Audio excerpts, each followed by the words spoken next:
Sir नमस्कार। नमस्कार sir जी। Sir क्या शुभ नाम है आपका? मेरा नाम सच्चिदानंद दास है।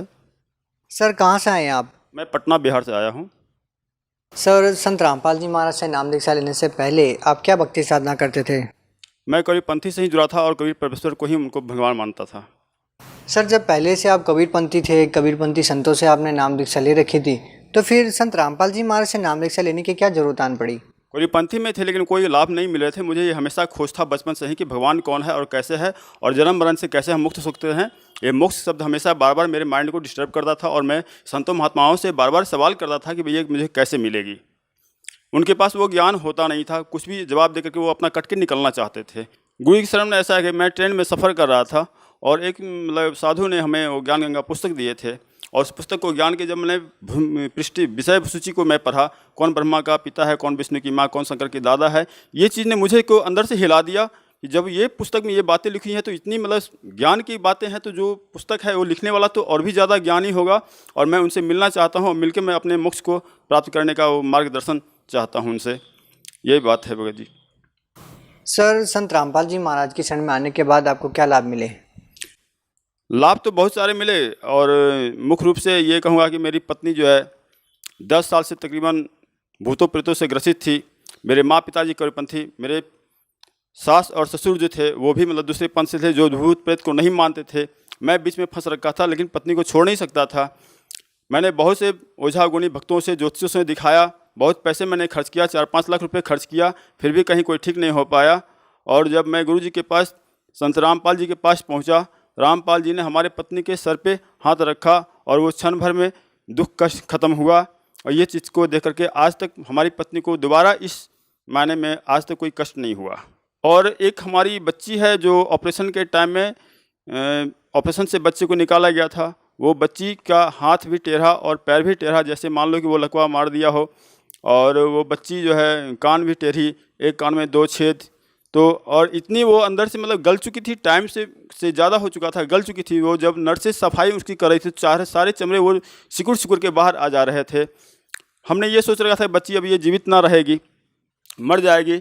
मेरी पत्नी ने जब होश आया बच्ची को देखी वो भी रोने लगी, ये तो कैसा हुआ, हमारा भक्ति फिर छिन्न हो जाएगा। संत रामपाल जी से मैंने प्रार्थना लगाया और उनसे मतलब कि मेरे बच्ची को आप ठीक कर दो ताकि इनकी भक्ति कमज़ोर ना पड़ जाए, ये भक्ति से दूर ना हो जाए, ये फिर विचलित ना हो जाए। संत रामपाल जी ने वहाँ से प्रार्थना लगाया और उसके बाद जब हॉस्पिटल से मैं बाहर आया 8 दिन के बाद नाम कटे, तो वो बच्ची पूर्ण रूपेण स्वस्थ और सही है। आज भी उसका पैर हाथ सब कुछ सही है, कान भी सही है और वो चल फिर रही है, अच्छी तेज-तर्रार है, बोलने चालने में भी परमात्मा की दया से, रामपाल की दया से वो ठीक ठाक है। सर जैसा कि पहले भी आप कबीरपंथी संतों से जुड़े हुए थे और अब आपने कबीरपंथी संत रामपाल जी महाराज से नाम दीक्षा ले ली है, तो सर पहले जो आप कबीरपंथी संतों से जुड़े हुए थे और अब आपने संत रामपाल जी महाराज से जो नाम दीक्षा ली है, तो सर संत रामपाल जी महाराज के ज्ञान में और उनके ज्ञान में आपको क्या भिन्नता नज़र आती है? वहाँ जो मेरे अंदर सवाल था, जैसे आम समाज में ये सवाल है स्वर्ग क्या है, नर्क क्या है, पाप क्या है, पुण्य क्या है, मुझे मोक्ष कहाँ मिलेगा, भक्ति का सही मार्ग क्या है। जब ये सब बातें संतों से मैं रखता था वो संतों जवाब नहीं दे पाते थे। लेकिन जब मैंने ज्ञान गंगा पुस्तक पढ़ा और इनकी प्रवचन को मैंने सुना तो मुझे लगा कि इनकी वो जो सवाल थी वो सारे सवाल इनके द्वारा मिल सकती है। और मैं जब इनके पास गया तो मुझे सारे सवाल का प्रवचन के माध्यम से ऑटोमेटिक मिलता चला गया।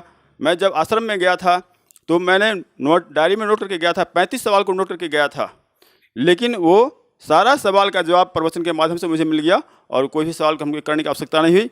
भक्ति मार्ग का मिला। सबसे बड़ी बात है कि जन्म मरण से मुक्त होने का जो मार्ग मिला वो सबसे ज़्यादा लाभप्रद हुआ।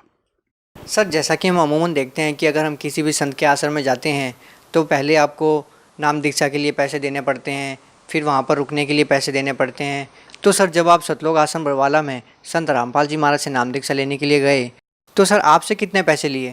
जी कोई पैसा नहीं ले गया था, कोई पैसा नहीं लिया गया था, ना खाने का पैसा, ना सोने का पैसा, ना रहने का पैसा, ना भक्ति करने का पैसा, ना नाम दीक्षा देने का पैसा। वहाँ सारे कुछ मुफ्त में थे। जो भी जैसे जाओ, अगर गरीब बच्चे हैं क्या उनके पास पैसे नहीं है तो भक्ति ना रह करेंगे। ये तो हमारे संसार वाले भक्ति जो गुरु लोग हैं वो लोग अपनी व्यवस्था को बनाए रखने के लिए व्यवस्था बना रखे हैं।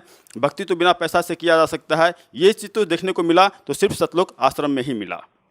सर क्या सतलोक आश्रम बरवाला में आपको ये चीज़ देखने को मिली कि अमीर लोगों के लिए अलग से व्यवस्था थी और गरीब लोगों के लिए अलग से व्यवस्था, या वहाँ पर कोई जातिगत भेदभाव देखने को मिला आपको? सतलोक आश्रम में कहीं कुछ ऐसा नहीं मिला। जाति भावना से कोई किसी को दूसरी नज़र से ना देखते हैं, ना कोई किसी से, इतनी मर्यादा है कि वहाँ कोई किसी से जात पूछ नहीं पाते हैं। इतनी प्रेम है वहाँ की, ये प्रेम बस भी किसी से नहीं पूछ पाते हैं। चाहे वो कलेक्टर हो, चाहे वो आईएएस हो, चाहे एक छोटा सा मजदूर किसान हो या लेबर मजदूर हो, वो सारे एक ही फर्श पर, एक ही दरी पर बैठ करके गुरु जी के प्रवचन सुना करते थे। सर, संत रामपाल जी महाराज का एक समाज सुधार में क्या योगदान है? बहुत बड़ा योगदान है। सबसे प्रथम पूरे भगत को नशा मुक्त करना, ये प्रथम बात है। दूसरी बात, हमारे समाज की जो कुरीति है दहेज लेना और दहेज देना, ये दूसरी चीज़ को बंद गुरु जी ने करवा दिया, रामपाल जी ने करवा दिया। फिर तीसरी चीज़ है कि जाति को, जो हमारी जाति की वजह से एक दूसरे को दूसरे गलत नज़र से या ऊंच नीच की नज़र से हम देखते हैं, ये व्यवस्था यहाँ बंद करवा दिए। वे वजह जो खर्च होते हैं शादी ब्याह में, उसको उन्होंने बंद करवा दिया। वे वजह जो पर्व त्योहार में खर्च होते हैं, जिनसे कोई लाभ नहीं मिल पाता है, हम अपने आर्थिक स्थिति कमज़ोर कर लेते हैं संसार में रह करके, ये झूठी पूजो पठार में रह करके, तो ये चीज़ हमने बंद करवा दिया। सर, जैसा कि देखने को मिलता है कि संत रामपाल जी महाराज से जो भी श्रद्धालु नाम दीक्षा लेता है वो नशा त्याग देता है। सर, क्या आप भी पहले कोई नशा करते थे?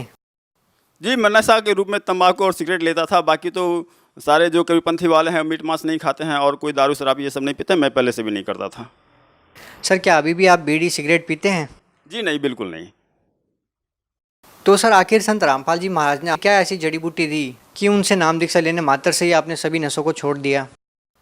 उनकी मंत्र की ये पावर है कि अपनी इच्छा शक्ति कमज़ोर हो जाती है और वो अपने आप छूट जाता है। सर, आप भगत समाज को क्या संदेश देना चाहते हैं?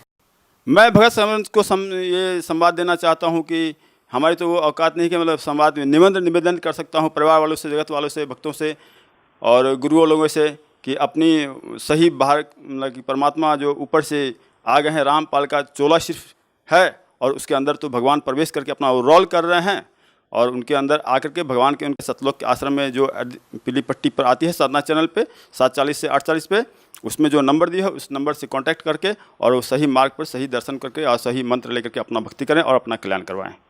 बहुत बहुत धन्यवाद आपका। सच्चा।